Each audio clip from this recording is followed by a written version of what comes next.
We don't like talking about it. We ignore it most of the time. But one day we're going to have to talk about it. One day we're going to have to face it. The grave is where we're headed. It's not a nice thought, but that's where we're going. Pushing up the daisies, in a box 6 feet under, popping our clogs, passing on the spoon, going out of the pipe, whatever way you want to put it, it's going to happen. It's the one thing we know for sure, apart from taxes, is death is going to creep up on us.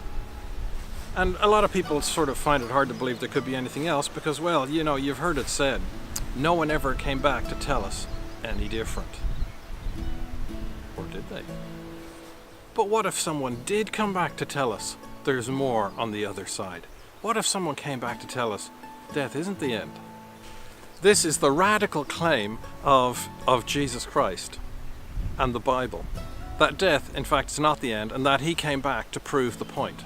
If Jesus didn't come back from the dead, it's all a lie. Jesus is a lie, the Bible's a lie. Just forget it, walk away, it doesn't matter. But on the other hand, if Jesus really did rise from the dead, then it must all be true. Then the Bible must be true. Jesus must be true. Adam and Eve must be true. Noah's Ark.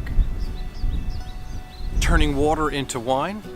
Walking on water, calming the storm, feeding thousands with a handful. Healing the sick, raising the dead. It must all be true. So this is a very important thing to look at.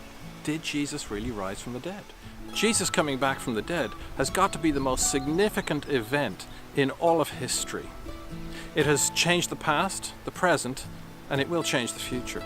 It would be really foolish to ignore this whole idea, this whole life-changing, history-changing event.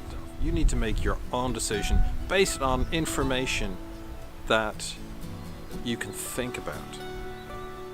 I'd like you to consider the evidence that Jesus is in fact alive today, to examine whether Jesus actually rose from the dead or not. There are 3 key issues that we can examine.